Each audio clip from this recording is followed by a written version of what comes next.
ideals like peace, freedom, and justice, they get packed up, but we can all go home. Well, I'm not going home. I'm gonna get on my boat, and I'm going upriver, and I'm going to kick that son of a bitch bison's ass so hard that the next bison wannabe is gonna feel it. Now, who wants to go home, and who wants to go with me?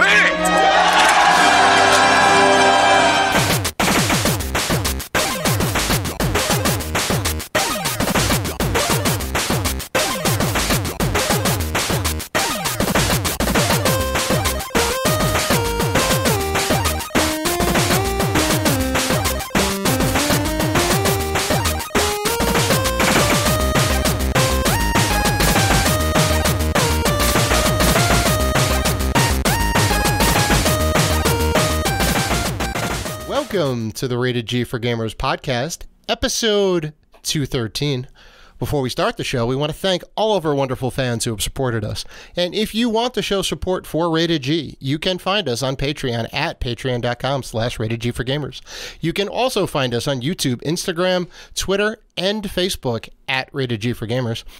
And finally, please rate and review us on iTunes and Spotify. We appreciate all the love. I'm your host, Dave Rotino, and this is my co-host, Dan, the podcaster formerly known as Classic Robinson. What's going on, man? Got a very special episode today, Dan. We have returning guest on the show, and we are so very happy to have him in virtual studio. Stephen Lai, welcome back to the show.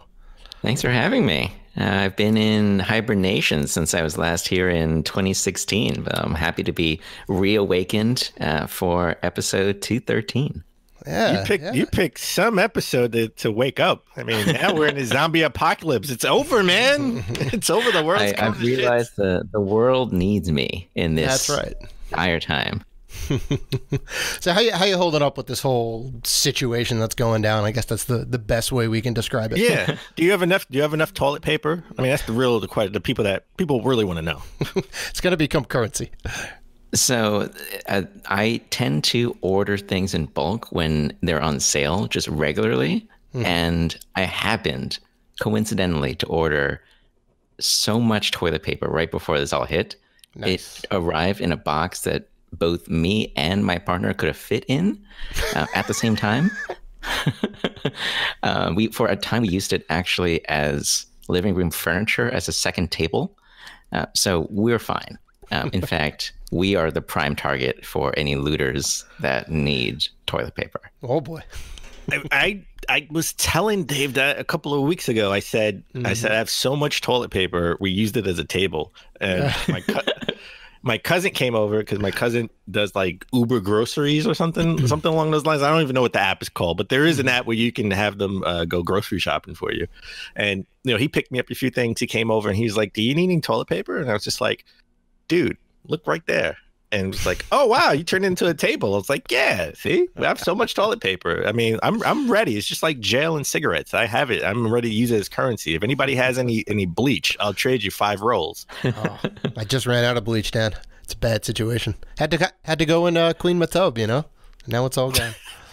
You had to clean yourself. You're going to be indoors all the time. You want to have a clean apartment, right? You got all this time to I'm going to completely empathize there with you. Now that I've been spending a lot more time at home, I've been cleaning the apartment a lot more frequently. Just like sweeping things, clean up dishes more often. Mm-hmm. Listen, I rearranged the game, all my video games like 3 times.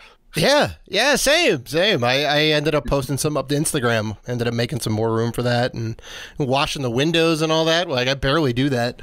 Well, maybe I shouldn't say that, but I wash them on occasion and I'm like, yeah, I got time right now.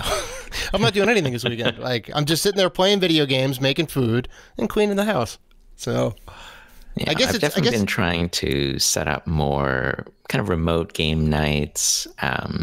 A friend of mine hosts a virtual write night as well.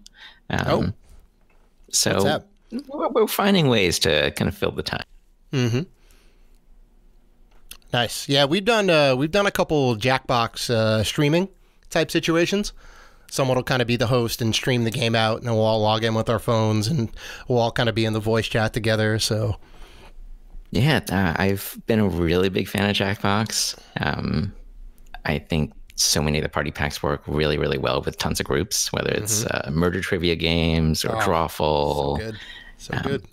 I'm trying to move on to a couple board games that I can actually play virtually. A couple of games called Welcome to and On Tour. They kind of work a bingo style where everybody has a sheet in front of them that they can fill out, sometimes with upgrades, sometimes with different like progression paths, all according to what a main player draws or rolls. And so in that way, you can have one person show that roll, and everybody else is watching on the line and filling in as they go. So we're going to try hosting a couple of those over the next couple of weeks as well. And those games can scale up really high. So, 10, 20 people. Oh, that's awesome. All right. You got to let us know how that goes. Yeah. All right, well, sorry, this was a video game podcast, right? Oh. Well, no, it is. No, I gotta be honest. I gotta be honest. I guess this is my time. This is a perfect time to any. I've never done a D&D ever in my life. I'm willing to try. I'm willing to do it. I'm willing. I'm ready. I'll be as Reggie said, my body is ready. I'm ready. Your body is Reggie. I'll be honest. Reggie. I'll be honest too. Like I've played a bunch of the D&D video games and been in that world, so I know the mechanics and this and that. I know AD&D and like the rule set, but I never played until we did like a thing at work, and like starting like last February was the first time that I really did like a full D&D campaign. So I'm pretty new to it too, but I think we can get a thing going for sure. I'm willing to be a wizard. Like, you really just need to have a DM who knows what they're doing, I think, right? And then you can kind of like get the group together, and they kind of orchestrate the adventure. Dan, I have so many role-playing systems to recommend to you. Every genre, every style. Like, do you want regular fantasy, like Lord of the Rings? Do you want to be a cyberpunk mercenary? Do you want to be Titan, just like Teen Titans, and focus on high school drama while you use superpowers? Like, I got them all. All right. Listen, I don't want anything that's going to be real life. Okay, that's why I couldn't beat Persona. Okay, I don't want to have to go back to school and get a job virtually. I do that in real life. But I will tell you something else. I will tell you this. I don't know if you know this about me, Steve, but I'm a big Harry Potter fan. Okay, huge Harry Potter fan. So huge, I went as Harold Potter for last Halloween. I dressed up as Harry Potter from Brooklyn. Okay, so it was good too. It was a good costume. I was very impressed. I had everything except for the wand because I ran out of money. The cloak, the cowl, the cape and cowl was expensive, and the glasses and the sweater, and I got the tie. I got the whole prep school look. All right, I want to be a wizard. Okay, so give me something where I'm a wizard. I'm good to go. You got it. Well, speaking of costumes and cosplay and all that stuff, we were all just at PAX like a couple weeks ago, right? No, thank God it was early. I can't say that enough. Yeah, we got in just under the wire. I think another week, 2 weeks, and that just would have been like completely shut down. I'm really happy that it's tempered with, maybe by not having the event, we could have limited some exposure, but I'm still really happy that we were able to fit it in. As someone who's been to dozens of conventions, I like to just have one more to kind of close this out before we kind of distance a little bit. Yeah. Did you end up, side note, or I guess tangential, you went to PAX Unplugged too, right? The board card game one? Yeah, nice. I've been to literally every Unplugged and East since they both opened.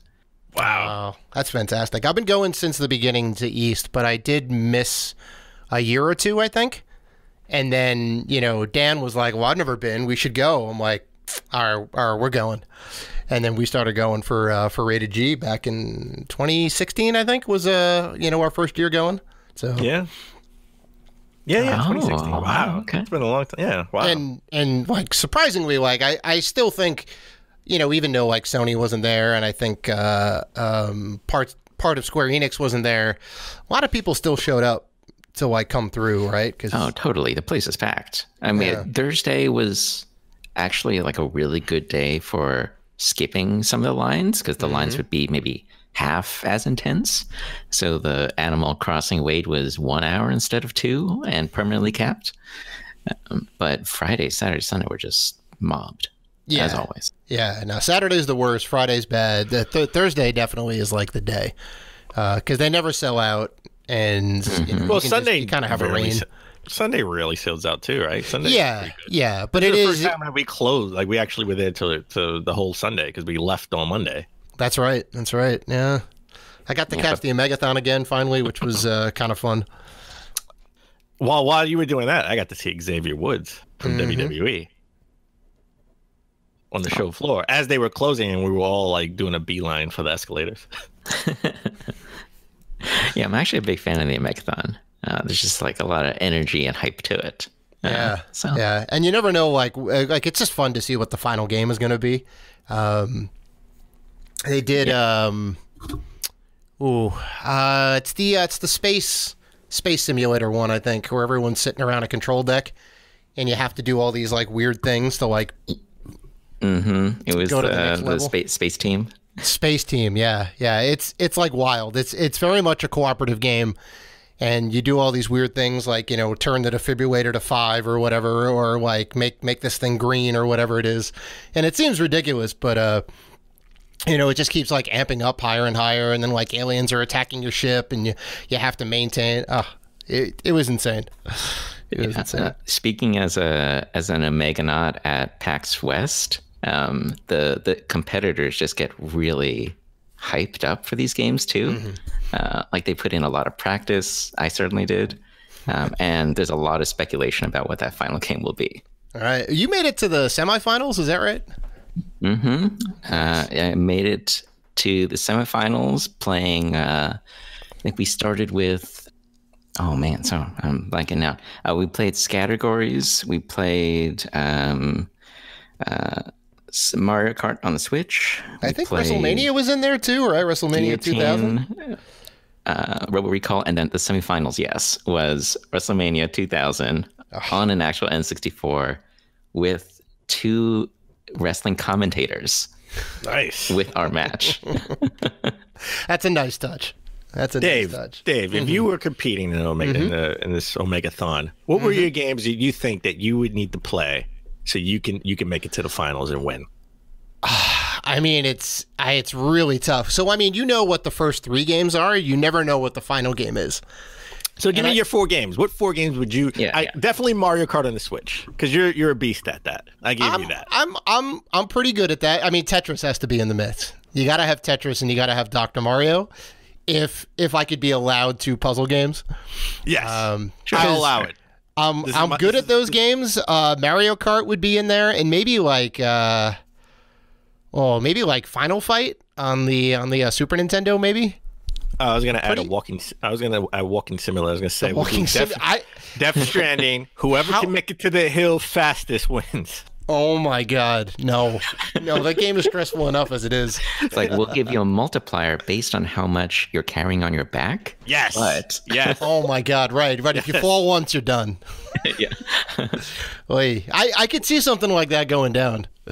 Well, we're gonna count how fast you got there and how much you carried. So if you fell, that's okay. Let's see. I mean, how can you stack it back up? Did you miss the package? Do you have to go back down the hill to pick something up, which will kill some of your time? I'm telling you, that'll be a great game right there. Well, trust me, Dan, I always put our names in the hat every year.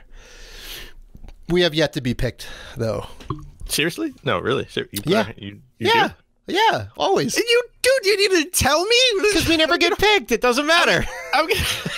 Wait. I mean, why not? We have the option to be like, nah, we don't need to go. Wait, rewind. Yeah. You really do put our names in the hat? Yeah, of course. I'm going to get a phone call one day and say, hey, guys, you got to be at this Omega. Well, I mean, they send you an email or whatnot, but sure. I mean, Steven, tell me that experience was not fun. Yeah, well, first of all, Dan, don't worry, because it's coming from an unlisted phone number, and you'll probably never pick it up. All right, that makes sense. I don't pick up numbers I don't know. Yeah, right. But it remains like one of the best experiences in my life through training for these games. Whether that's like buying a N64 controller that I could plug into my computer to like run on an emulator, or going to random Best Buys because I wanted more Oculus VR training for Robo Recall. So I was using their demo stations like it was the throwback to me, going to GameStop and playing on their like old Xboxes because I wanted to try Halo. Listen, Steve, if you ever get picked again, I'll help train you. Okay, we'll be in the car as you run to the convention hall. All right, we'll find a butcher in Massachusetts where you could just punch the meat and all that stuff. We'll train you up. We'll get you ready. We'll get you ready. You got to do the finger push-ups. You got to do the finger push-ups so you get your fingers nice and muscular. All right, come on. I'm there to help. I could be a good trainer. I don't know if I can do it. I don't know because you bring Tetris in the mix. I'm gonna lose. Well, that's just like the surprise game. I'm not gonna win. Nah, Tetris is easy. They did do Tetris. I want to say the first year PAX 2010, I think. PAX East, the first PAX East was a medley of video games. It was like Mario Brothers, Contra, Rad Racer, and then Tetris, I think, at the end. So they had like 4 different Nintendo set up, each with the game paused, ready to go. And you had to get through whatever the challenge is, 50 coins, or get to the end of stage 1 or whatever it is. So yeah, and without fail, one of the systems crashed. So they had to redo the whole entire thing again, which is something that happens when you're dealing with old hardware. So, well, I'll speak directly to Dave, man. If you're ever picked, you should definitely do it. It's super fun. Oh yeah, 100%. I'll be super nervous. I would crush I'll be super nervous. Well, sure, but that's like part of the fun. Getting up there in front of a large crowd, like that main show stage is pretty big. And I think that's where they have all 4 events, right? Up on that main stage, yeah. Not my jam. Sorry, not much. I'm not much for tournament play. Yeah, that's fair. But Steve, so we did a whole PAX show, and we talked about the games that we loved. That we all had a game of the show. Any games that stood out to you this year? We didn't get. Usually we chat after the show. We didn't get a chance to chat after the show, so I'm kind of curious. What games did you like during this past PAX? Yeah, so the first one that comes to mind is one that I actually played with Dave when we were hanging out on Sunday. It was a board game called from Web Wizard Games called Kapow. And it is a 1v1, though it has a multiplayer option, dice battler, where you are pits a superhero against a supervillain, and you're rolling dice to assign to different abilities, whether it's attacks, defend, or upgrades to your dice. Because you can actually add more dice to your pool or change the faces on those dice. So you can add more powerful abilities. You can tweak them to really slant towards being offensive, or slant them towards using some of your special powers, because each character has their own special ability set, kind of thematically tied to what type of character they are. And so Dave and I actually played a couple matches, and I really enjoyed it. You did? I think you beat me twice. That did happen. yeah. I came pretty close, I think, in the first one, and then you wiped the floor the second time around. But yeah, in the second game we played, that was where we played with actual characters. I played a speedster, and you played this like toxic villain. Yeah, definitely had a bit of a Green Ooze vibe to it. But I was with it. I thought the theming was great. I think it's the only game that I've played where you get to build your own dice. So that, kudos to them for creating a new mechanic. I don't know if that's a thing in most dice games. I've seen it in a couple games like Dice Forge, but I really enjoyed it here because it felt like I was keenly aware of every die face that you were adding to your own. Like, oh, okay, he's adding some like offensive dice, that means I should probably spend some of my dice towards defense because I expect some more attacks to come in toward me. Just like you were also kind of reading me. Oh, he tends to be, he loves upgrading his dice. Let me play some abilities that kind of interfere with that. This board game stuff is intense. It's like strategy. Wow, you guys are like. I think. Oh, that's the next level. Like when we were in it, it could have just been like we're rolling dice and we're clobbering each other and having a good time with it. But it has potential for more too. Yeah, it was pretty solid. I was kind of on the edge of like, do I pick it up now or do I just get it when I get back home? And now with this whole kind of zombie outbreak, it's kind of put a hold on that right now. But yeah. I think it's definitely one of the next games I'm going to buy and kind of shop it around to all my friends and see what they think. But yeah, it's coming up on Kickstarter, though that's been delayed. Mm-hmm. It's definitely one where I'll keep my eye on it. I want to pick it up at some point. Yeah. I don't think it's a need right now. I mean, we have plenty of board games to play, but would totally pick it up at some point in the future. Mm-hmm. So that's on the board game front.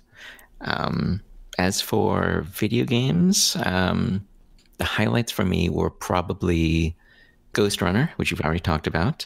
Oh, yeah. And a game called The Pathless from Annapurna Interactive as the publisher. Mm-hmm. But the developer is Giant Squid, who makes, they've made Abzu. Oh, I know Abzu. I have Abzu. Yeah. I actually have Abzu for PS4. Yeah, mm-hmm. I have yet to crack my copy open. But it is definitely a beautiful game if you watch the video for it. And Pathless, too, like you kind of hipped us to that. It has a very beautiful aesthetic to the game. Yeah, like I feel like whether it's Giant Squid or with Annapurna in general, they've hit this stride with these beautifully atmospheric games that feel good to navigate. And I really like that with Pathless, where it almost looked like you were playing a Breath of the Wild, in that it was a big open world to explore, but it had this fluidity to the movement where you could chain together your normal sprinting, which would deplete a stamina meter, but then you could knock your bow and then fire and hit one of these energy crystals, which would give you a boost of speed and replenish your stamina. So in this way, you could kind of keep endlessly running through the world at high speed as long as you could keep hitting these crystals. And it felt like, when you're pulling off like a really good set of grinds in like Jet Set Radio or something, and that you feel like you're floating through this world because you can also jump and glide with your eagle and then hop off your eagle to shoot another crystal, which will give you another glide boost. Like the only thing I felt was that the actual demo intro was really, really bad. I spoke about the game with several other people, and they had wildly different experiences because we all learned the game at different paces. Huh. But I'm sure that's something that they'll improve as we get closer to the game launch. Just better explaining more of the systems to get into that flow, which I feel was so important. Well, funny enough, I thought while we were there, we talked about this on the PAX show. We're asking people, "Hey, you coming out on Epic Game Store?" And everyone looked at us like we were dragons. But it's funny that the Pathless is actually coming out on PS4, Apple Arcade, and Epic Game Store. So I think this is an Epic Game Store exclusive on PC. Hey, I'm for it. I've gotten so many great games from Epic. Mostly free, but also just at amazing discounts. Yeah, they have been doing a lot since the apocalypse kind of came into play. The Jackbox games, there's a lot of free. A lot of those games are free. I got World War Z for free, which is great. It's like a Left 4 Dead clone. Yeah. Hades from Supergiant Games was on Epic. I picked that up for like $8, $10. Nice. With a combo of discounts, and that's been an amazing roguelike with so much flavor to it as well. Oh, nice. So, all right, just where would you rank this past PAX compared to other years?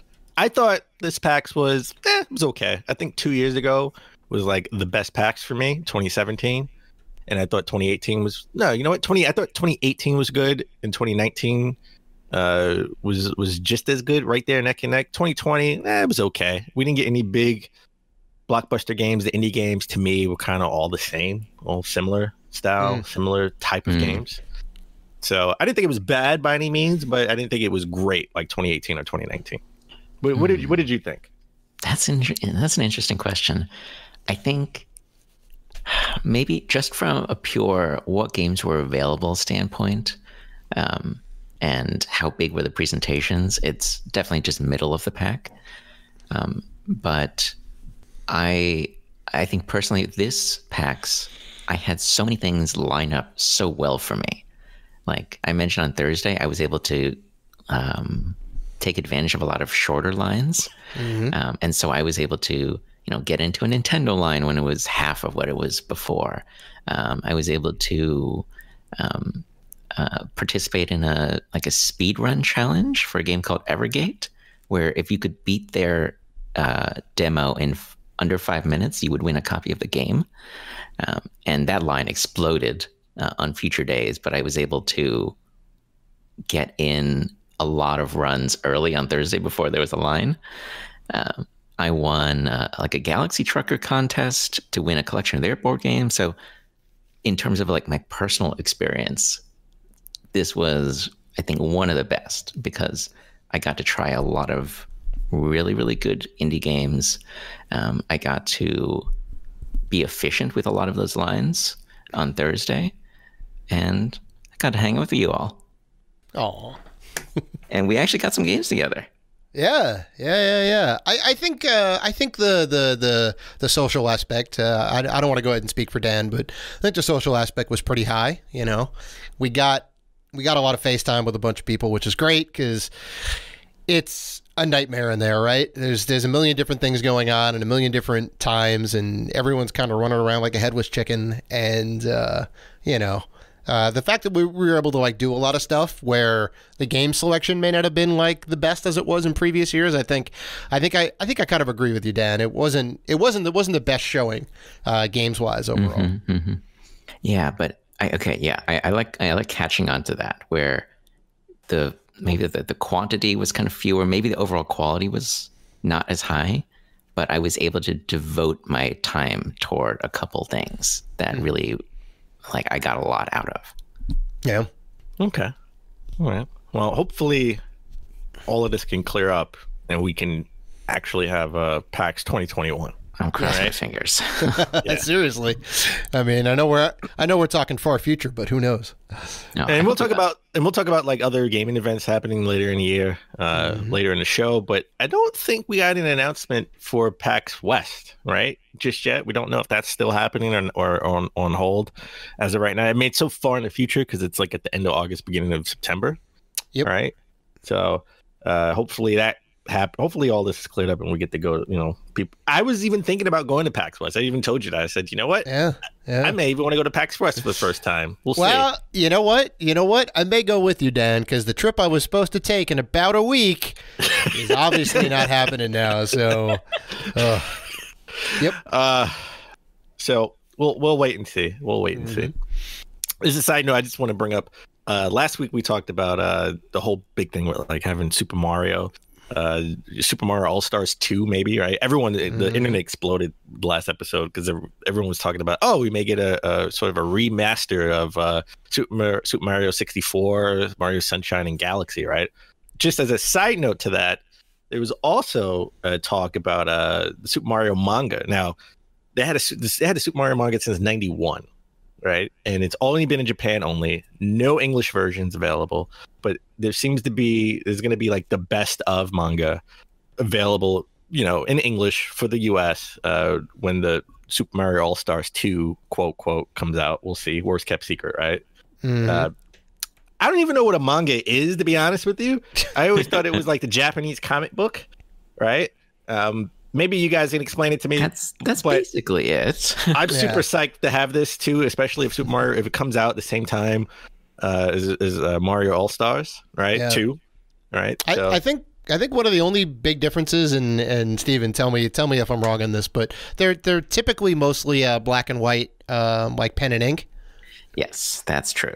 Sometimes they'll have like the first few pages in color, but then it's black and white. Yeah. Otherwise, like the manga can still be serialized, like in like a weekly or like a monthly collection with other publications as well, but then occasionally compiled into a trade, just as you would with a comic. So is this going into your collection, Dan? This is going in the collection. If this is true, if this is coming out, I'm definitely buying it. Mm-hmm. Well, I mean, it's kind of going to be like a greatest hits, like a best of. So we won't get all of the books since '91. So it'll be I think it'll be a little bit manageable, right? It feels like something we could pick up. So you won't need an entirely new bookshelf in order to house it. No, not just for that. Yeah. Well, it's gonna go right up. It's gonna go right up with all my gaming magazines. Oh yeah. And strategy guides and special edition books. Yeah. So it'll have a nice home. It'll have a nice adopted family to go with it. Mm-hmm. Also, from a story we did last episode, it said that I just found out when we were doing the show that The Last of Us Part 2 was delayed. But it was also The Last of Us Part 2 and Iron Man VR, both in delayed indefinitely. So, see, this is sad because I feel like VR is going to, it's having some resurgence now that everybody's at home. Right, dusting off the headset and ended up playing Beat Saber last Friday to get a little bit of a workout. So, I would like to. I'm going to disagree with you guys. I am not that bored. I'm bored. Don't get me wrong. I'm not bored. I'm not bored enough to do two things. I'm not bored enough to download TikTok, and I'm not bored enough to dust off the VR headset. I'm just not that bored. Oh my god! It's not that hard, Dan. It's only like 2 sets of wires. That's it. Oh yeah, it's only 2 sets of wires. You have it. You see. You just have it pre-hooked up. Right. All you got to do is grab the thing and then grab the controller, turn it on, and you're done. You're up and running in less than a minute. Yeah. Not that bored. Not yet. Not yet. Give it another 2 weeks, maybe. Yeah. So I think Dan always makes a good point, Steven, that like it is like cumbersome to set it up first and foremost. Like to set the whole thing up is like 4 or 5 wires, and you gotta like work out the instructions and all that. And then once it's up, it's not that bad. But there's a lot to it, and like what's gonna happen next generation, like how compact and how many wires is it going to be down to is really like I think kind of key. It needs to be wireless. I'm sorry. That's a big one. Once wireless goes full out for the other developers, like that's when we'll see a big push. Yeah. If it goes wireless, I'm all in, baby. I'm all in. Pushing all the chips in. So the last big game to be released that we know of right now in the next 2 months, right? Because April and May were supposed to be stacked. Yep. And April was sort of like top heavy because Animal Crossing and Doom Eternal came out at the end of March, which obviously that's what you're going to be playing at the beginning of May, and then the beginning of April, and in April we had what came out last week. What was the game that came out last? Resident Evil 3, the remake. Right, Resident Evil 3 came out, yeah. And this week we got Final Fantasy. Final Fantasy 7, the remake, is supposed to come out. So I pre-ordered it. I said I wasn't. I said I'm going to find a store and wait in line outside and pick it up. But yeah, I said, you know what? I don't live next to a GameStop at all. And PC Richards, it's the only sort of electronic store that's close to me, is just closed indefinitely at this point. So I bit the bullet. I bought it on Amazon. I'll probably get it in 2 weeks. Who knows? Whenever I'll get it whenever I get it. So I brought the special edition. I pre-ordered the special edition. Steve, just so you know, I know you haven't been on a show since 2016. I've been boycotting Amazon, buying games on Amazon ever since they stopped the 20% off. Dan's the sour. Well, listen, we always say he's just making a point now. Yeah, right. We always say speak with your wallet, right? So I'm speaking with my wallet. I stopped buying. GameStop gets my money now. If I'm not gonna get 20% off, I might as well get some GameStop points. Yeah, you know, hey, it's good to be principled for sure. Meanwhile, I'm over here missing Best Buy's Gamers Club Unlocked, giving you 20% off plus a $10 gift card on pre-order.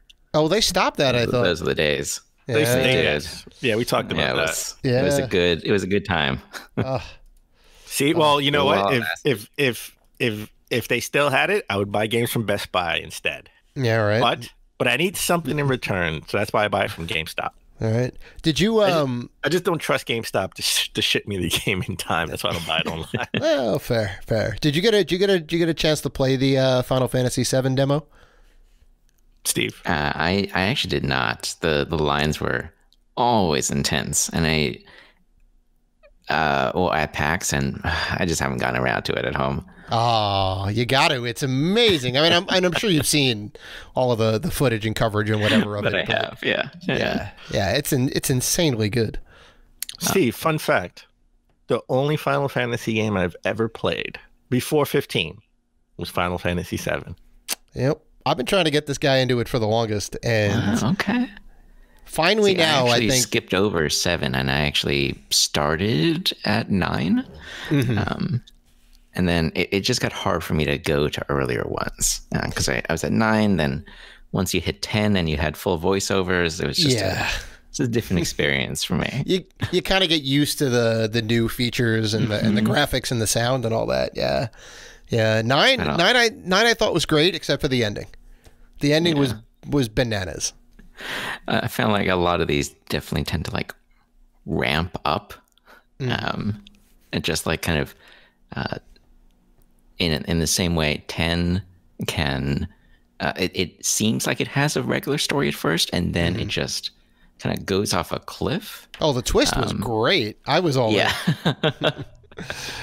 Like it just really warps everything you've been seeing, and you're like, what are you doing here? So I will get to 7, just not yet. It's on the list, as you might say. Well, now you have all the time in the world. Yeah. So you ended up pre-ordering it, Dan, right? I managed to pick up a couple of games, even though we're all supposed to be staying inside and sheltering in place and all that. But I picked up Downwell, the special edition from Special Reserve Games, and they made the box. You can see the pic that I posted on Instagram for it. They made it look just like an old school Nintendo game. Nice. And it's like a soft black cover that's like got like it's kind of raised up a little bit. It has the little like kind of like polygon shape there, right? The little angle, and it says Downwell and like the slanted text. It's really nicely done. I was very happy, and I'm debating whether I open it or not because it's just it looks so cool. And then I picked up Streets of Red, Devil's Dare Deluxe. Which say that 10 times fast. Yeah, the alliteration is strong. It's a beat 'em up game. I haven't played it personally before I saw it, but I said this looks really cool. It's on the Switch. I can play it on the go when I like go to work, and then it drops at my office during the lockdown. So it's like, okay. I managed to go in to get it though. I braved. I said I went in one day over the weekend, and I was like, all right, I'm going to go in, get out, because I had like 6 or 7 packages at work. So Dave failed to mention when he went to go pick it up, he dressed in full hazmat suit, so he looked like he was auditioning for the Breaking Bad sequel movie. Yeah, exactly. I kept like walking around. I'm like, time to cook. So yeah. All right. So Steve, as we always try to start the show but epically fail, what have you been playing? So, during quarantine. I guess both of the games I've been playing are card games, video games this time now. So I've continuously been playing Magic the Gathering Arena, nice. Which is the kind of online version of Magic, and it's the slick version. There's always been Magic the Gathering online, but that has a pretty dated interface. This one has a lot of modern conveniences and just looks really good, plays really well, helps you out with the rules.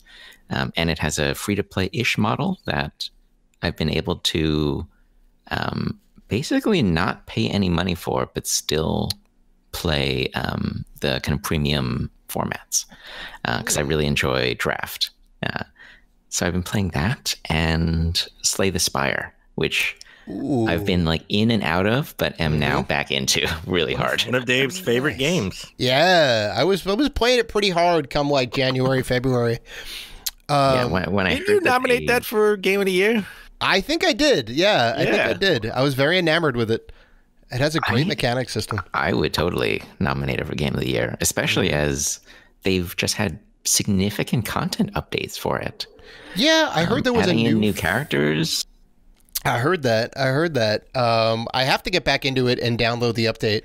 I'm assuming it's free, or no? It is. Wow. The price of the game has remained the same, and all of the content updates have not added to that price at all. Oh, I love it. So I love it. You've got extra characters. You've got maybe I shouldn't say this, a secret level. And I have been trying to get there, and I can't get the 3 little pieces of the triangle or whatever it is. When I get to the final, I can get the 3 pieces of the triangle, get to the final boss, and I can't beat the boss with the 3 little gems or jewels. I think that's what you need to do, right? Yes. Okay, it is. Yeah. Made it to the final boss like 3 or 4 times with the construct, and I die at the end for whatever reason. I'm just ill-equipped. You'll get there. I know. Yeah. So good. This game has really endured for me. Like there's just good content updates that add a lot of life to the game. And I love deck builders. I love roguelikes. This is a deck builder roguelike. Oh, nice. If I can make a recommendation for a roguelike, not a deck building game, but a roguelike that has amazingly a ton of DLC for it. That's oh Jesus, I can't think of the game. What's the game, Dan? The one that I've been playing constantly. I don't remember. The one that we saw at PAX 2018. I can't believe I can't think of the name right now. Oh. That one. Yeah. I'm drawing a blank right now. It's something with a D, too, I think. Not Darkest Dungeon? No, it's definitely not Darkest Dungeon. It's like an action roguelike game where you play the prisoner. Or your character is the prisoner. Dead Cells? It's Dead Cells. Yes. Cosplay? Yes. The one that I cosplayed at. Jesus. The one that he went back. He went back and said, you know what? I'm changing my nominees for Game of the Year. Yes. I retroactively put that in there for Game of the Year. I don't know if you played that game. It had a bit of a senior moment. I have also played Dead Cells and loved it. It's too good. It's too good. I asked the guys there, I said, hey, you guys going to do like a sequel and whatever else? And they're like, well, the game's still doing gangbusters and we keep putting out DLC. So I'm like, that's a fair point. But I'm not much for roguelike games. I want to be able to study the level and memorize where things are so I can fly through it. I don't want it to change on me on the fly. So, good on you. Yeah. My hat tips to you if you like roguelike games. Yeah. So what about you, Dan? What have you been playing? I've been doing a lot of handheld gaming recently. I dipped into Sonic Rivals a little bit on PSP. Had no idea what this game was about. Apparently, it's the racing game we should have got back when they made racing games for the Saturn. Oh boy! So it's like the good version of Sonic R. Yeah. Because it's a side scrolling, and you're racing with you're racing against, let's just say, somebody, Shadow, characters I've never even heard of, Tails, and you're racing to get to the finish line, and then the boss battle is cool because whoever beats the boss first wins. Oh, nice. And that's sort of like 3D where you're going panning around the boss. So. This is sort of the good version of Sonic R. As a matter of fact, it's called Sonic Rivals. I'm going to just call it Sonic R. This is the true Sonic R. And on your recommendation, you've been trying to tell me to play this game for a long time, and I bought it, and now I'm finally playing it. And that is My Friend Pedro for the Switch. Oh my God. It is I can say this with confidence. It is the only game where you were controlled by a sentient banana. that we know of. That we know of. That we know of. It's true. It's true that we know of. Yeah, it's just too good. I think I played it 2 years ago at PAX, last year. I played it last year at PAX, and it's like, pardon the pun, but it's literal bananas. I really want to get into it. It's free for me on Game Pass Ultimate, so I'm like, Yeah. Oh, you got to try it out. I love the part where you're in a skateboard and you get to and you ride a skateboard through the level and you got to shoot people from all different angles. And that slow motion definitely comes in handy. Mm-hmm. I hate the part where you got to figure out how you're going to kill everybody before they hit the button, hit the alarm, and then the automatic machine guns come up from the ceiling, right? Because those bullets are just really hard to dodge. So those are the tough parts when it's like 20 guys and you got to shoot them from all angles and you got to stand next to the switch so they don't go hit the alarm. I love the implication that non-machine gun bullets are easy to dodge. Well, everyone just has a regular gun, or they're just shooting. I think it's more the rate of fire. Yeah, there you go. It's just easy to dodge. Yeah. Listen, you got a regular gun. It's just easy to twirl around and dodge. Yeah. So Dave, what have you been playing? Oh, you'll be very happy. I've been playing your favorite game franchise. I've been playing the Nathan Drake trilogy on my PlayStation 4. I beat part 2. Big fan, yeah. Beat part 2. Very good. Much better than part 1. Yeah, boss battle was a little bit weird at the end. I'll say that. I told you. Yeah, fighting in the tree of life with the goo was a little weird. But still good. And now I'm kicking off on 3. Because I'm making this commitment to play all the damn games that I started or that I bought and didn't open. So I'm trying to go through 2, 3. Obviously, 4 is going to be upcoming too because I have that. And after that, I may have to jump into Horizon Zero Dawn. Still haven't played that yet. Ooh, amazing game. Yeah. I got all these big heavy hitters lined up. So I think I'm good until like May. Yeah. Especially with the Uncharted 4 DLC, Horizon Zero Dawn DLC, both of those which are really good. I do have the complete edition of Horizon Zero Dawn, so it's all on the one disc. Nice. No downloads. Yeah, that's one of my all-time favorites. Ah, very nice. Well, listen, I commend you. I need to get back in Horizon Zero Dawn. I made it like maybe 40% of that game. I'm gonna have to restart my save. I have no idea how to do anything. Oh, that's the worst. I need to have like a built-in tutorial system. Oh, you haven't played in a while. Here's where you've been. Oh, God, here's what you're doing, and here's a little refresher course. I told you that's what I want in next gen. I want them to have a tutorial. If you haven't played in 6 months, these are your controls. All right, this is what you do. This is what you can do so far in this game.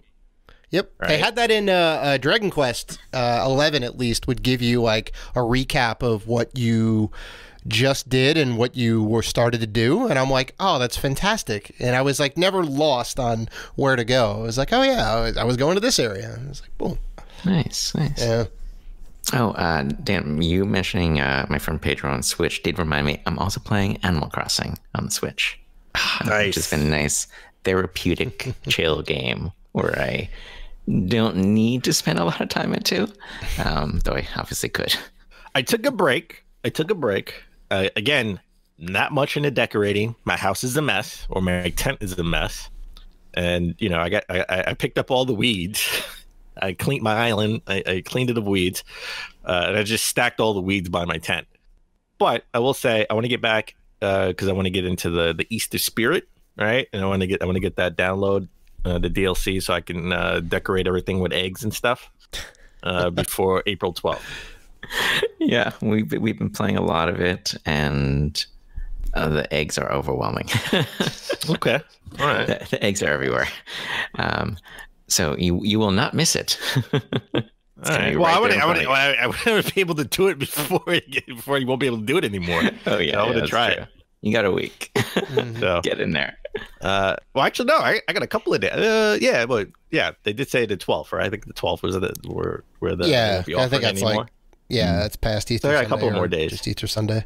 So, all right. Why don't we take a break now? When we come back, we're getting to the top gaming news of last week. This is Justin from the Lit Gaming Arena podcast, and you're listening to Rated G for Gamers.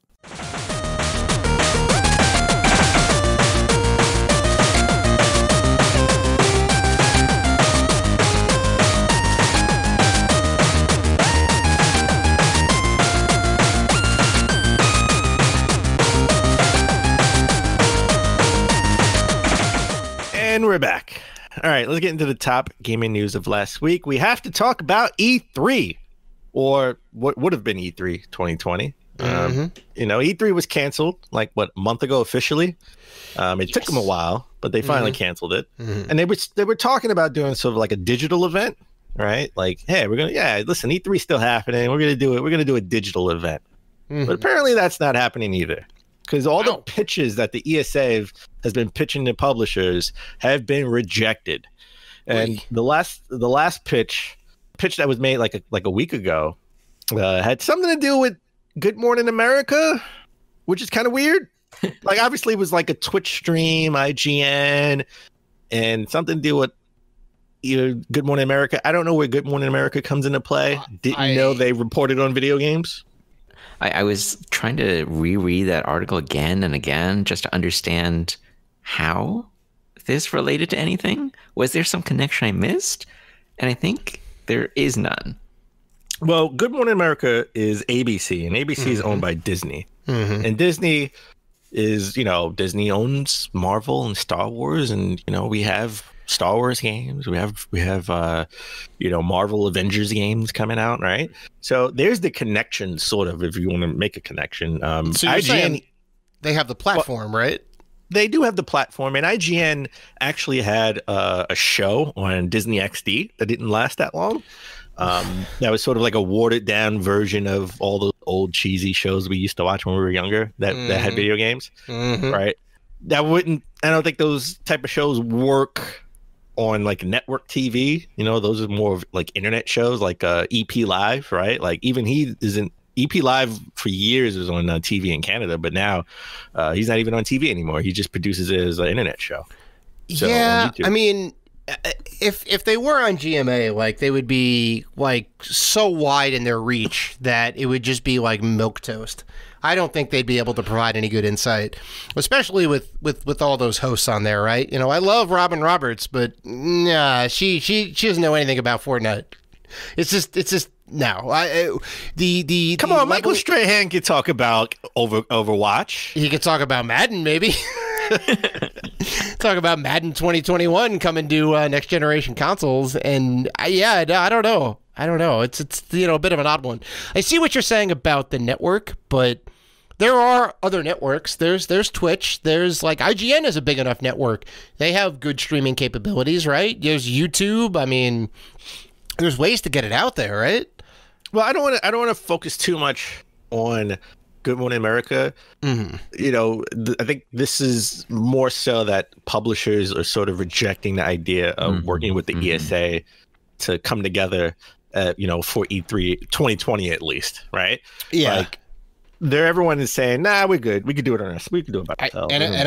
I think that's definitely something that's worth highlighting, because we've been saying that, like, well, E3 is becoming less and less relevant. There's a lot of other smaller conventions that are out there, right, that you can get the message out. Sony's been doing their own thing. They've been left sharking it for the last year and a half, and that's been working out well for them. So, like, what? Well, the funny thing is, I will say, Phil Spencer was on Podcast Unlocked recently, last week, and he was talking about he has meetings with the ESA about what they're going to do for E3, right? So, if all the other publishers, well, we don't know if he was one of the people that rejected sort of what they want to do, their digital event. Right. So there's still some hope that we'll get something, right, from the ESA. Maybe just the big boys, maybe Xbox and EA and some of the major players who haven't announced anything as of yet. Nintendo, right? No one's announced anything about what they're going to do. That's true. Yeah. Plans are still up in the air. So maybe some of the smaller publishers kind of rejected the idea of dealing with the ESA, because keep in mind, dealing with E3, you pay millions of dollars for booth space, and and you got to wait your turn to do a show or whatever, and then you got to fly everybody out. Having a digital event, how is that going to work as far as the ESA? Do you have to pay them, right? Like paying them to do what necessarily too, right? My assumption was they were going to kind of coordinate things digitally, right? Okay, you're going to go EA, you're going to go first on Saturday, and then we're going to do Nintendo, you're going to go, next on Saturday. Like, just kind of orchestrate everything to be together at the same time and have, like, some sort of schedule going on as opposed to, like, everyone just Wild West in it. But even that's kind of like, nah, we're going to do our own thing. It's going to be fine. So yeah, if it's distributed online, every publisher can just announce at their own leisure. Like, let's have a Nintendo Direct. Let's have a Bethesda Direct. I mean, I personally wouldn't mind. But but I still don't get, like, okay, the ESA will sort of, organize everything, but you're going to pay them just to say, all right, Nintendo, you're not going to put out something at the same time as Xbox, when you could just call Phil Spencer and be like, hey, Phil. Yeah. Hey, listen. Sure. Thanks for Cuphead. Thanks for Cuphead on the Switch. Good looking out, man. You're not wrong. I'm. You're going tomorrow? Okay, so we won't go tomorrow. Okay. We don't need You're the ESA for that. You're downplaying the whole event coordinator position in this case, and you're right. They kind of don't need that, right? You really just.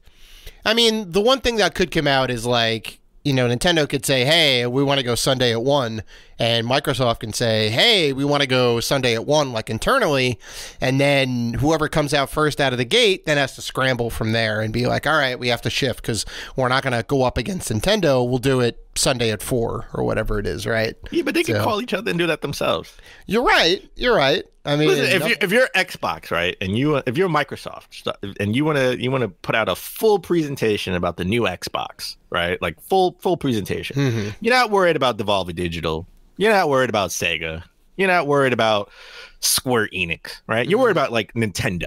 That's what you're worried about. Yeah. You're worried about Nintendo. You're worried about Sony, right? You want to make sure there's no Nintendo Direct or State of Play at the time that you have your, whatever Xbox, digital event would be called, right? All you got to do is call them. You're right. Hey, Sony, you going to do a Direct on Sunday? No? Okay. Well, we're going to do that easy? It's that easy? Yeah. Hey, Nintendo. You're going to call on Mark Cerny. Hey, Mark, look, we want to do this thing Sunday at 1. Are you cool with that? And you're like, yeah, it's fine. Hey, Mark, what's going on? How's the fan? Okay. No one's, great. You guys, you know what? We're going on Monday. All right. Yeah. Don't worry about it. Oh, you guys are going to go 2 weeks from now? All right. We won't tell nobody. All right. Good luck. Well, either way, it's bad for the ESA, right? They're just getting pummeled this year because we talked about it last year, right? Or I guess towards the end of last year that they wanted to like revamp and revitalize E3 and make it for the fans, the influencers, and media, right? Really kind of shake things up, and nobody took well to those slides. And then now with the zombie apocalypse, that's a whole big thing. They're like, well, we can't have all these people in like a tightly confined space, right? It's well over the limit of like 10 people. Nobody's going to be able to social distance, so that's all like out the window. And then they're like, all right, we're going to scramble and get it together. We're going to do a digital event, and everyone's like, no, we're good. We're good. So like, I don't know what this means for 2021, but all right. Well, I'm glad you brought up 2021. Because you know what this means for 2021? It means ESA can have their reimagined E3. Oh, because they already booked it for next year.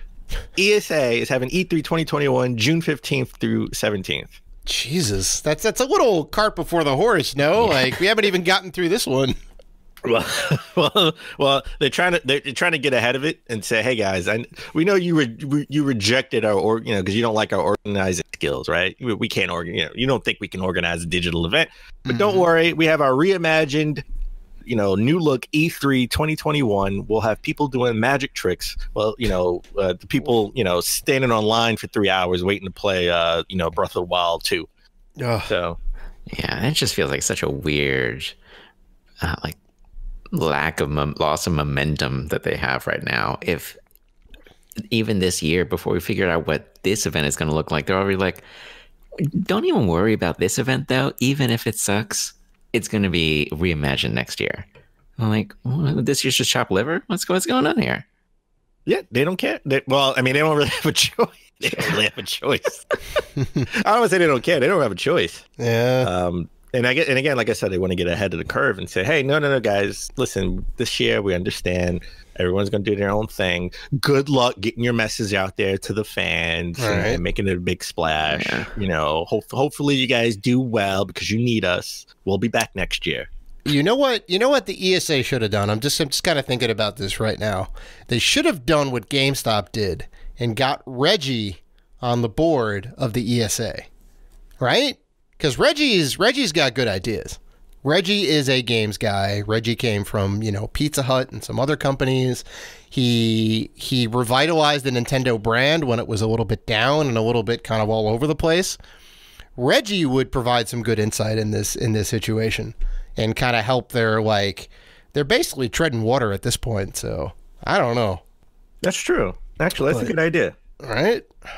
Yeah, they should. I mean, first of all, Reggie's still not on the board yet. He's not going to be on the board until the end of April if they survive that long. Yeah. So who knows? Who knows what's happening with GameStop? So maybe he'll have a chance to, course correct a little bit. I'm sure he's going to still get paid in some way, shape, or form, even if they go under. So, yeah. Well, what is happening this year? If it's not a interesting E3. Well, I'll tell you what. I'm glad you asked that. What's happening this year? Well, you know what? The CNN of games, IGN has stepped up to the plate, and they announced that they're holding their own sort of E3 style virtual event. We don't know when. It's some point in June. It's probably at around the same time, mid-June. And publishers just sort of closed the door on the ESA, but they said yeah to IGN, and we have publishers like 2K, Square Enix, Sega, Bandai Namco, Devolver Digital, THQ Nordic, and weirdly enough, Amazon, Twitter, and Google Stadia. It's an interesting mix. There's a lot of developers, a lot of publishers, and some platforms. Stadia, Twitter, and Amazon. Yeah, Amazon's definitely been trying to become this platform. Mm-hmm. Like whether it's like providing extra APIs for games, making it easier to put up leaderboards instead of multiplayer. Mm-hmm. Like they were at PAX, not this year, but last year, showcasing like a lot of smaller games on their Android tablets. Well, I guess Fire tablets. Oh, the Kindle Fires, yeah. Interesting. Yeah, I mean, we ended up looking it up. Like they still have a game studio. They started a game studio in 2012. They have 3 games in the hopper, which who knows what state they're in right now. So there's that. It'd be interesting. I think you're right though. It is going to be more of a like platform technology side of things, and the same with Twitter. I don't think Twitter's necessarily putting out any games anytime soon, but it's a good way to focusing. They were featuring. Like Justin Bieber's skateboard game last year called Just Skate. I highly doubt that Amazon was involved in the development of that. I know, but could have been co-partnering with like the publishing of it. Right. Listen, Amazon's going to make some weird collaboration and announce a new Kanye West game. I'm still waiting on that game, by the way. Where you at, Kanye? Oh yeah, that's right. He announced the game like 2 years ago. He legit is a game developer. He made a game about his mom rising up to heaven, which was like, it's kind of sweet in a way. It was a nice little. It never homage. came out yet. No, it never came out. It's gonna be a Stadia exclusive. I bet. I bet. So there's some, there's definitely some heavy hitters here. It kind of cross cuts across the gaming genre. THQ Nordic has like 1,000 gaming IPs that they can, pull out. So they do, and the only one of these groups that would be doing actually 2 of them actually would be doing like presentations in a way around E3 is Square Enix and Devolver Digital, right? They do. That's true. They do like kind of a weird thing. Devolver Digital is definitely more indie slanted. Square Enix is Square Enix, so they do kind of a mix of stuff across the board. A lot of their RPGs, a lot of internal stuff, a lot of stuff they publish, the Tomb Raiders and this and that. So, well, I'm curious to see if Square Enix is going to show if they did anything to the Avengers game, because remember the Avengers game got delayed until September. Oh yeah. So, people didn't really like sort of the character designs for some of the characters, right? So I want to know if they maybe redesign some of the characters or polish the game or have a new trailer. I mean, that's the big game, right? That's the big game because Final Fantasy VII is coming out this week. That's right. The next big game is Avengers. Well, they could do the trailer for part 2 because Final Fantasy is probably going to be a 3-part series. They could have a trailer for part 2 as a teaser. Maybe that's going to be ready by next year. No way. I don't know. No way. I put money on that. No way. This was Steve. This is what's going to happen. You ready? This is what I told Dave. I don't know if we did this on the last episode or maybe right after we recorded. I said, listen, we're going to get part 2 in like 2022, all right, and then we're going to get part 3 for the PlayStation 6. That's insane. The dramatic finale is a launch game for the PlayStation 6. It very well could be 2022, or maybe 2022 and then 2024, but I feel like it's going to be a Lord of the Rings scenario, right? They already have all the tech out there. They built the first part of it. They've obviously been building the whole entire game, but all of it couldn't be ready. So I'm going to say 2021, 2022 for part 2 and part 3, and that'll end out the trilogy. I don't know, maybe I'm wrong. Part 2 is going to be a launch title with the PSVR 2. It's going to have VR support on it. Oh, that'd be fantastic. Yeah. You could just be in that world. Oh, yeah, with the extra premium Buster Sword attachment. Oh, my God. You can be Cloud on the bike. So, all right. So, IGN is doing their virtual event. I can guarantee you, I haven't heard anything. They haven't announced anything that I know of. I could be wrong about this, but kind of funny, for the last 2 years have been doing their own sort of virtual event for indie games. And I can guarantee you indie games are going to have they're going to get a lot of indie game love this time. And maybe some AAA game love. You never know. Kind of Funny is going to do something as well. Guarantee it. Right? And their shows are always like a unique and different. Last year, I didn't think was as good as the first year. It was just because of the games, but there was a lot of stuff on display, though. Yeah, there's a lot of like a good 30, 40 games.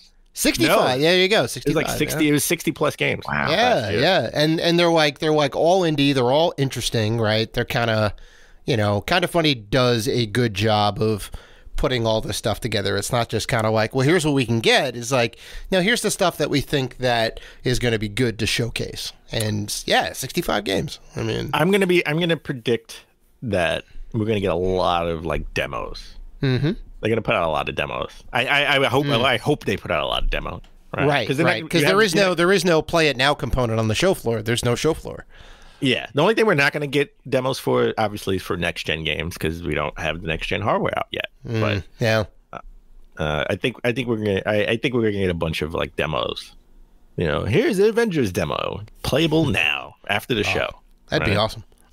I'd be so one company that won't be doing E3 this year is Bethesda. They announced that they will not be holding a digital replacement event for E3.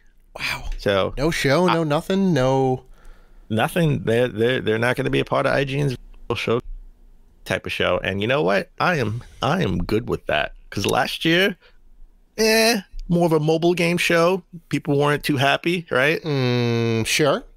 You didn't like the whole. Oh no, that wasn't them. That was CD Projekt Red. Never mind. I was thinking of the whole Keanu thing that came out. That wasn't even them though. No, yeah. No, but Keanu was awesome. That was awesome. He's gonna be in the game.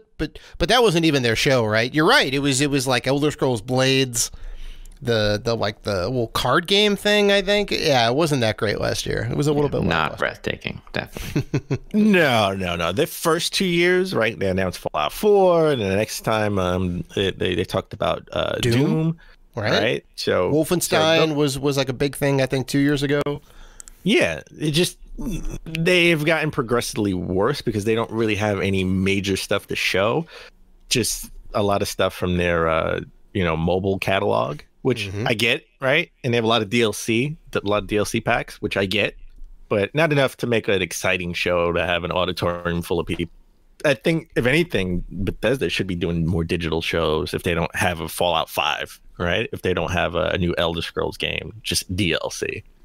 So I mean, 6 is in the works, but especially with the whole zombie outbreak going on, I definitely don't think they're going to have as much to show as they would if they were going to even show anything, because we basically got a moving JPEG for Elder Scrolls 6, and that's it. And it's like, well, it's in the works. In case you didn't think we were doing it, we're doing it at some point. Yeah. I mean, and it's like, it's going to be great, but it also has been, 9 years since the last Elder Scrolls game, right? I think Skyrim was 2011. Yeah, 11 and 12 is definitely around that time. Right. And so we're definitely due for another Elder Scrolls game. They ported it to everything and your microwave at this point, so you can play it on whatever device you want. If it's got a screen, you can probably play Skyrim. I'm still waiting for them to port it to our zone. I need a game to play on it. That would be the best demake. You can play it on your Amazon Alexa. You can play Skyrim on your Amazon Alexa. All right. This is 100% true. My Alexa just turned on. Jesus. Come on, they needed to put it on the R zone. That would have been if they want to impress me, put it on an R zone or a Tiger Electronics. Oh God. Or put it on a Virtual Boy. I need something to play on there. There you go. All right, so all these events are canceled. We're happy that we got to go to PAX early. Mm-hmm. We don't know about the Long Island Retro Gaming Expo as of yet. That is early August, so we're still waiting to hear about that. I don't think that was officially canceled, at least not yet. But August is a long time out, right? That's a few months away. I mean, that's sort of going towards the end of summer. And Gamescom, the biggest gaming event in the world, which has over 100,000 people, if not 200,000 people, I think. Gamescom is still happening as of right now. I mean, they're at the end of August 25th to the 29th. I think they have until the end of May to make a decision, but as of right now, they're still monitoring everything, and they're still going as planned.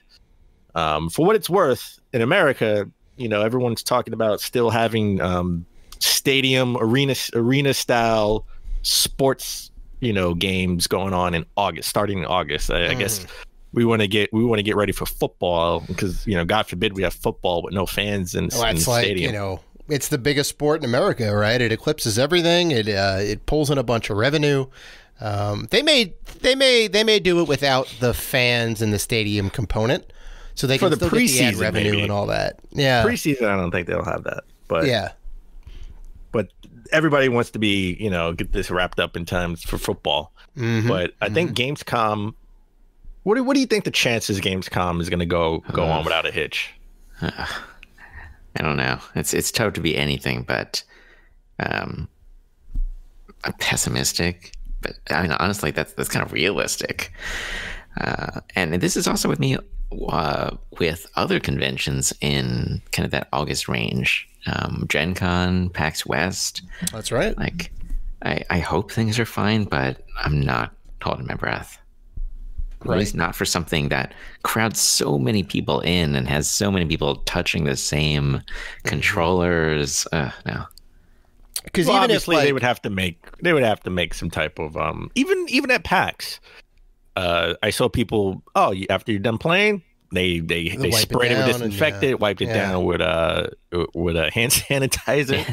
I think I definitely did the best with what they knew and what they had on hand, and there was sanitizers in tenfold all the way around, and signs up, and all the devs were kind of doing their best part. But it's tough. Even if the curve of the zombie outbreak goes down a little bit, you're gonna run into people that have it who are asymptomatic and this and that, and then boom, it blows up again.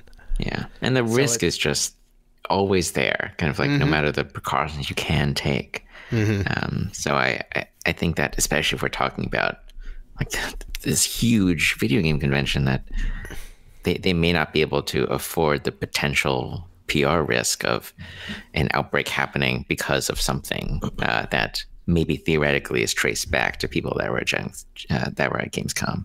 Oh, sure. Like the optics, that's actually a very good point. The optics of it, they have to look at too, because they're like, well, it wasn't our fault. I'm like, well, you got everybody together. You said we're still going to do this thing, and then it blew up. Listen. I've watched enough B movies in my life to know how to make this work. Okay, yeah. You ready? Are you ready? Yeah, I'm ready. Yeah. You got your big booth, all right? You got the big booth with your, ABC game at the top with the monster, right? Godzilla and Link, and then all the game stations are like voting booths with plexiglass all around. Okay, all right, and there's somebody at the front in a hazmat suit, all right, with a box of gloves that you're gonna have to put on to play the game. All right, and the controller is behind a Ziploc bag. Is locked in a Ziploc bag. Boom. You joke, but that is a strong possibility, right? Because that is how we still have Gamescom. We saw that a little bit at PAX, right? There was just like a heightened level of like, look, we know there's something going on right now. We didn't cancel the convention, but here's what we're doing to kind of help aid everyone's like safety and. So, I don't know, maybe, but I think, they definitely do have a little bit of time, right? As long as you give people enough time to cancel their flights and hotel and this and that and kind of course correct. And I think they do have up until the end of May in this case, right? Because then it's like, I guess like 2.5 months out from the end of May, which I think is enough time for people to kind of, shift a little bit. I'm looking. I'm curious. I'm again. I don't even know. I know I said I would love to go to a PAX West, and if by August everything seems to be going back to normal. I don't think everything will be at back to normal completely, but it's trickling in. Yeah. Right. I don't even know if I would go. So even if they still held Gamescom may not have that many people this year. Yeah, it's not like there's just a switch or like a green light that's hit and like, oh, suddenly the world is safe. We're good. No. So it's that risk that you're evaluating. So Gamescom's still up in the air, but what's not up in the air? You know who's stubborn? You know who's still happening? San Diego Comic-Con. Still happening. Organizers are hopeful that this event will still happen. It's happening a month before Gamescom, late July 3rd to 26th. I think that would be the litmus test right there to see if they cancel Comic-Con, right? Yeah. The biggest con out there. Comic-Con is different than obviously Gamescom, because Comic-Con is mostly like movie studios and where they get to show big fantasy style movies and TV shows that all have stopped production right now. So we don't know, we don't know what we're going to be watching in late September, early October, because all the new shows, all the, new movies in production are just stopped. So, are the movie executives and actors, are they going to be willing to go to a con so soon, right? One of the biggest cons in the world? Maybe that's virtual? one that definitely relies on these actors and actresses coming in too, which is not the same kind of deal as a PAX or as a Gamescom, where kind of anyone could demo the game. It's true. Like the game is a celebrity in that case, right? Where the celebrity is the celebrity at San Diego Comic-Con, right? You want to meet Robert Downey Jr., right? And he's going to be there at a panel. It's like, oh, well, sure, I'll go. And it's like, he's going to be there virtually. Maybe not so much. We're gonna get a live crowd with a big screen with everyone FaceTiming in from home. Hey guys! Honestly, Black Panther 2. Honestly, I think that may be a possibility, right? Salvage what you can out of the convention. Look, it's still going to happen, but for the safety of everybody involved, we're going to do it this way. I could see something where people could optionally record their reactions to some of the stuff, and they montage it and remix that out later. But it's tough to say. Yeah, no, it's definitely going to be weird. Everything's going to be changing. Even when this all blows over, the way conventions are handled, I think, is going to change too. Right? I think everything in a way is going to change. I think handshaking is going to change.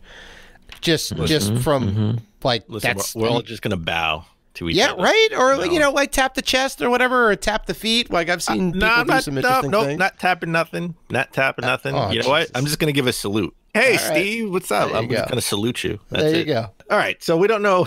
We don't know if San Diego Comic-Con is happening. Hopefully they. I don't think they should happen. I don't think they should do it. I think July is just too soon. They should just sort of have a virtual event to announce things that are in the works, or just hold it for next year because everything is being delayed a year anyway. Right? What are they going to show, right? Yeah. Yeah. I don't think people are going to be able to ramp up in time, even if they have San Diego Comic-Con. Is like you can't produce anything. Can't have people in close proximity right now. All the trailers and everything are all halted for the time. Well, Marvel. I think we're at phase 4, right now. Mm-hmm. Marvel already announced all their major changes because everything. I mean, Black Widow was supposed to come out next month, and that's being delayed. That's right. So they've announced all major changes. Everything has been pushed back at least a year. Mm-hmm. So what are they gonna say? They already said it, right? What are they gonna show? Nothing. Yeah. So, yeah. All right, but let's transition into some bad news, right? Like this sucks. We're in the middle of a zombie apocalypse. People already losing their jobs or being furloughed, right? And then we got to talk about Gearbox and Randy Pitchford. Borderlands 3 did gangbusters. Even I bought it. Not a big Borderlands fan, but I tried it out, and it's more Borderlands. It's doing well. It's doing very well. Not my jam. But apparently, the developers at Gearbox reportedly were supposed to be getting quarterly bonuses. That's the deal that they promised, that their salaries won't be as high, but they will get paid back in quarterly bonuses depending on how the game does. And the game has done so well that Randy Pitchford said, sorry, production costs were higher than we thought. No bonuses. Right. So he reneged on his promise. Right. People sign up for a job based on salary, based on amenities, bonuses, this and that, perks, right? One of the perks of working for Gearbox is, well, look, you're not going to get paid. You're going to be paid maybe a little bit under the average for like a game developer, but we do a 60-40 split on the profits, right? So you share in the profits. So there's incentive for you to work above and beyond to make this the best possible product that we can offer. And management is the one that messed up in this case, right? Like you can't say, hey, look, we went over on hours. The thing that we promised you, well, we're not gonna promise you now because management messed up, right? Yeah, especially when it's like, oh, thanks for putting in all of those hours. However, we put in too many hours, and so that's why you're not getting these bonuses. Yeah, it's not a great look from a company that's already had a lot of negative press.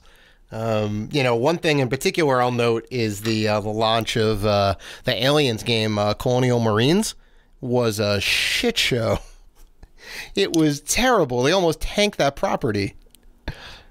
I know, but that was so long ago, and they've had other games and since then where they've sort of gotten back into good graces. But Randy Pitchford has been in the news himself personally. Has been in the news several times for negative things, right?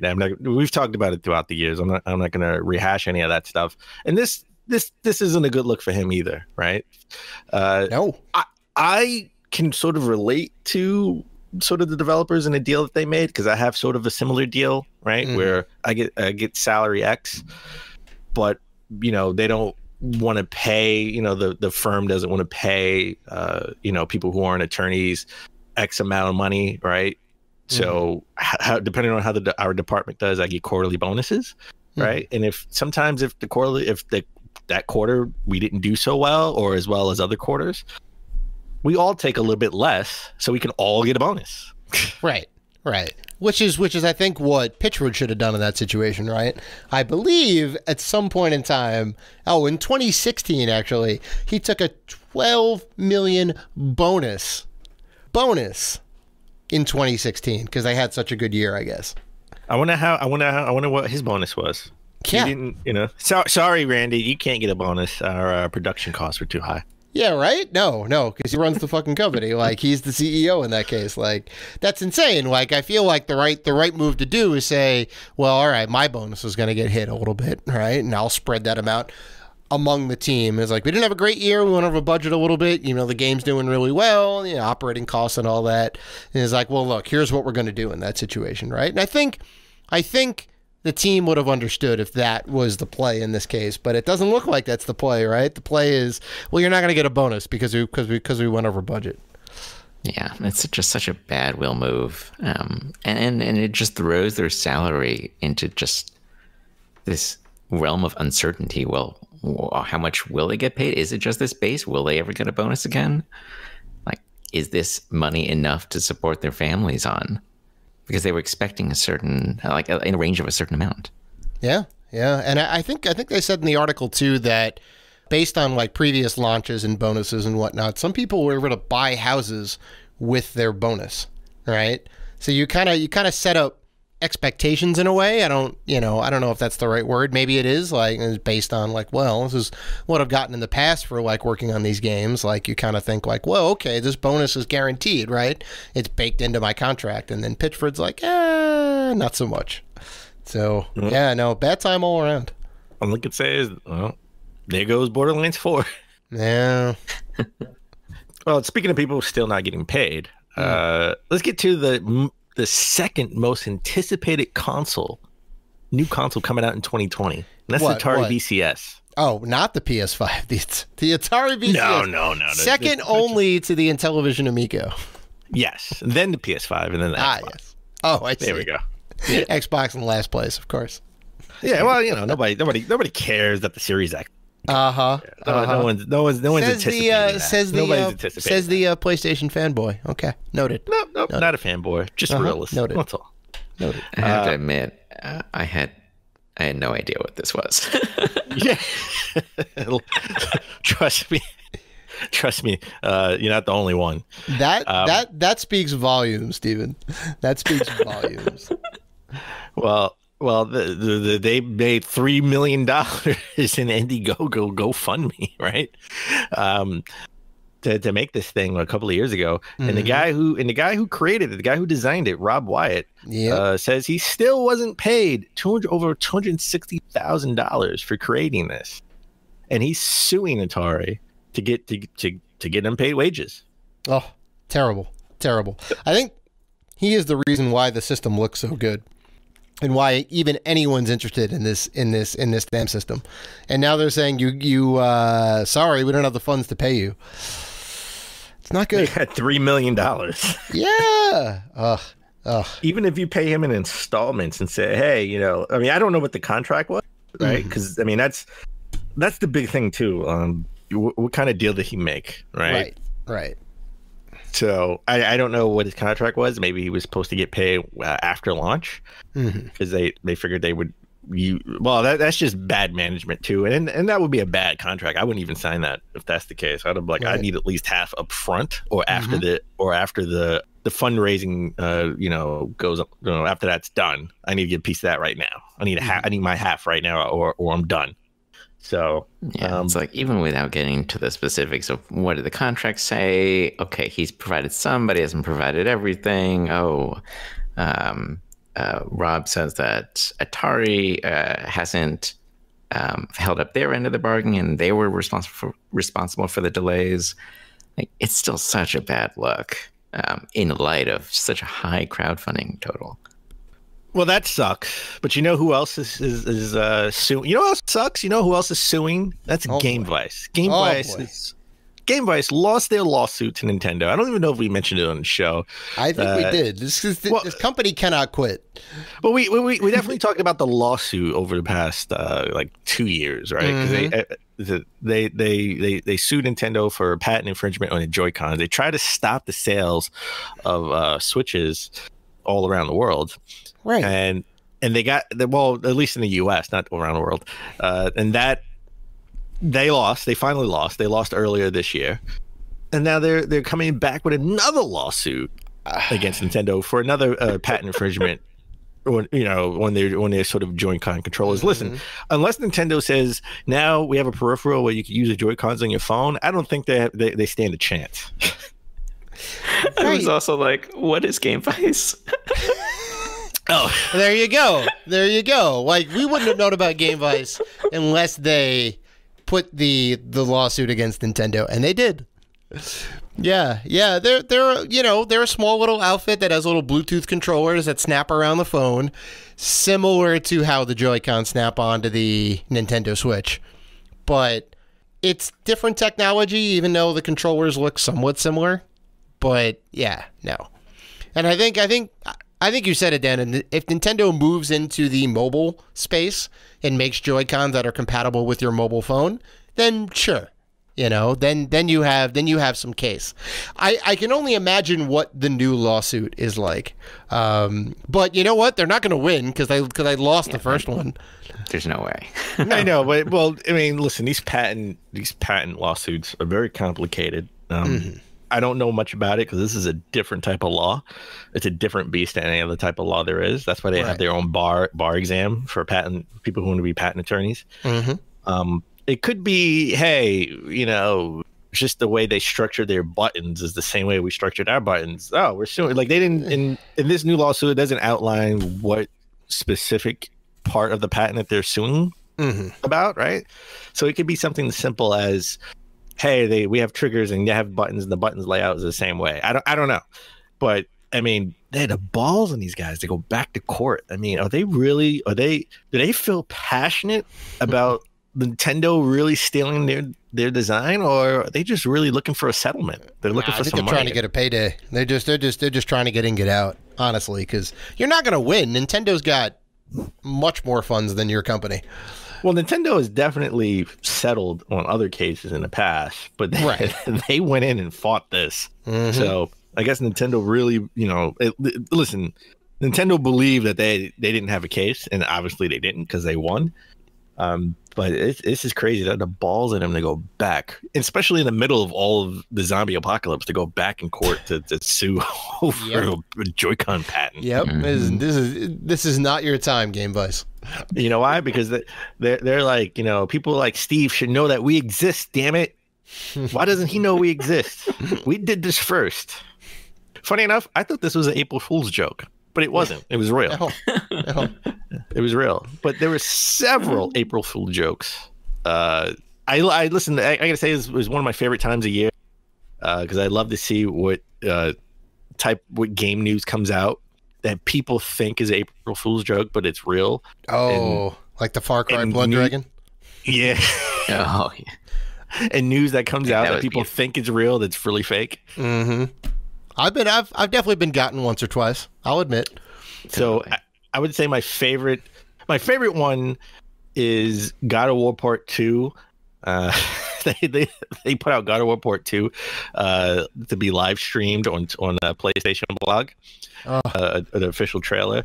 Well, it's funny because it's fake, but it's real.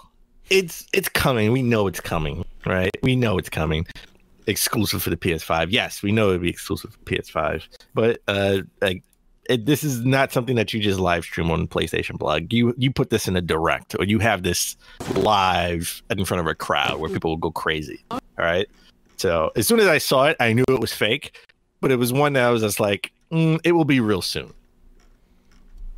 Yeah, and it really solid poster too. Like the it wasn't done by Sony or Studio Santa Monica specifically, but this kind of really talented dude on like Twitter posts this thing up, and I'm like, wow, that's props to you. Props. Like, to you. It's a reshareable image. Like, it looks really good. And like you said, Dan, like they're definitely putting out a sequel. It's just a matter of when, but this is not it, and it is not now. My thing was because I love the game, and it was our game of the year 2019. The Death Stranding movie poster. Props to who put that together, because it looks like something that Kojima would have like a hand in, right? Even down to like the style of the different like profile photos that are all kind of like boom, boom, boom, all like next to each other with like the text of all the characters, and it's even got like a release date on there, and and you wouldn't put it past them. Mm-mm. Mm-mm. And it would be a long movie, but I would see it. I would see a Death Stranding movie. Well, it's a animated movie, and it would just be him delivering packages in the rain, delivering the snow with just music, and him talking to himself, and seeing things, hallucinating. Yep. Mm-hmm. There's been movies like that. There's been movies like that. It'd be a long movie. A ton of movies like that. No, I think my favorite one was probably Overwatch, just putting googly eyes on all their characters. Just because it affected something in game too. So like when you actually played the game, you would just see these goofy characters all over. Yeah, even like some of the supers, right? I think like Genji's super with the dragon had the googly eyes on it. Yeah, well, when you would fire off Hanzo's like map spanning dragon, it would Hanzo, that's right. Yeah. And I think what gets me is just there's a character, Anna, who wears an eye patch, and naturally she just has the one googly eye. Yeah, Blizzard always goes all out. I'm not gonna lie, I thought that was real. I thought that was gonna be real. That's fantastic. Yeah. So I think that about does it. That is episode 213 in the books. Before we head out, Stephen, want to throw you a big thanks for coming back on the show again. It's been far too long since you were on the last time, and we definitely had to rectify that. So thank you. Do you have anything you want to promote before we go, or? Yeah, I mean, where can people find you? You can find me at swagtier.com, which is the podcast that one of my best friends, Megan, and I run. It's the same podcast that Dave was on for our episode 34 back in 2016. That's right. We have not been as consistent with it. In fact, we are on a hiatus right now. But you can still get some gaming flavor, mostly Megan's ridiculous life stories on it, and a lot of convention stuff as well. Nice. Well, there you go. It's a little bit of an evergreen type situation, right? And especially now with everybody staying indoors, and you need stuff to listen to. So go check those guys out. They are definitely a good listen. And if you want to interact with us, and we know you do, you can find us on Facebook, Twitter, Instagram, YouTube, and Patreon at Rated G for Gamers. And also, before we go, we are part of the Gaming Podcast Alliance. So check out all of the fine podcasts featured on there at gamingpodcastalliance.com if you are looking for more gaming goodness. So please listen, like, rate, review, and subscribe. And as always, keep gaming.